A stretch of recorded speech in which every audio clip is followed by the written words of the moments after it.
So to just start off with the most easy, one of the easiest rigs and the easiest baits. I've got to show you how to rig this in another video, but little 4 Gamakatsu. I'll quickly tie a Palomar knot onto here. We're not going to get into too much detail on the Palomar knot, but got your little loop, do your overhand knot, pull your loop through, get your hook, and there you can see, quick and easy.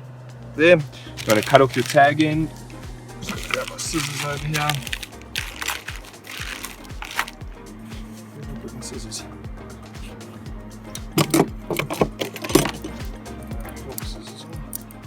We're going to cut the little tag end off here.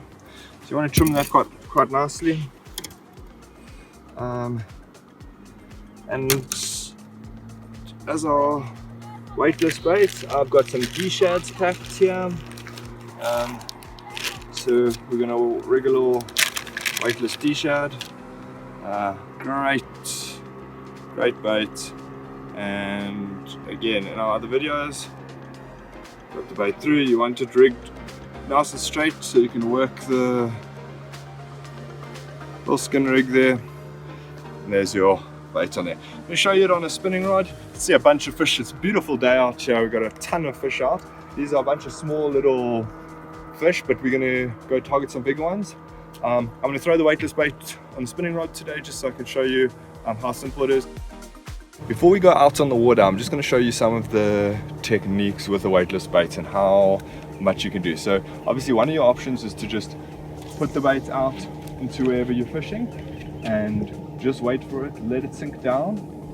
You're watching your line the whole time for any variation in the sink rate, any twitches to the line that could indicate a bite. Then you can just work this very slowly so that it stays down in deeper water, and you can give it an odd little twitch. You can see I'm just using the rod tip, and then let it sink down again. Often you'll get the bite on the drop, so that's why you always want to be watching your line. I've actually got a fish heading towards my bait. It's a little barbel coming up there. Look at the barbel just coming up there, just sipped off the surface. There's a bunch of these little guys all coming after my fluke. Then another option with the weightless is really nice, and the fish are super aggressive. You can put a nice long cast in, and then you can work it as a top water. So you'll use the rod, keep your rod tip up high, and you're twitching the bait right near the surface. So it can even hop out. You'll see it sort of twitching, and you want to try and get a bit of a walk the dog action to the bait. So that way it's a nice aggressive bite, and when you trigger a bite, that fast surface action with the weightless bait can be really awesome. I reckon if we actually put a cast just out here in the middle of nowhere, we might even be able to tease a fish up on the top. So we're going to go target some better areas. I just wanted to show you some of the techniques. So you can also do a mix of both. So maybe you twitch it over shallow or weed, and as it gets into an area you like, let that bait just sink down, and watch for that twitch. And then we've actually got a little bite there, real small little fish, how they're all going after the fluke there. There he grabbed it. Oh, these things just all want this bait. There's about 30 little bass out here. Okay, so let's go out and go catch some fish on the weightless bait. We're gonna go target some bigger fish out there.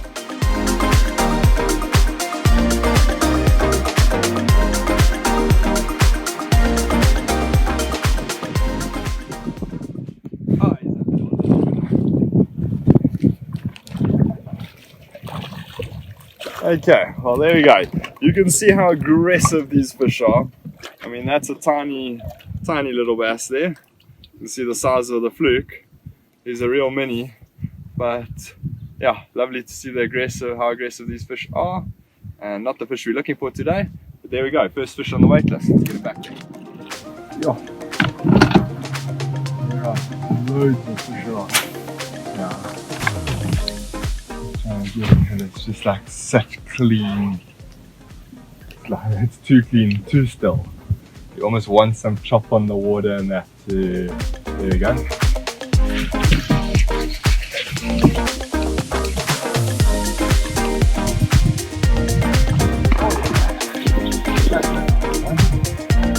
And no weightless, here it comes up.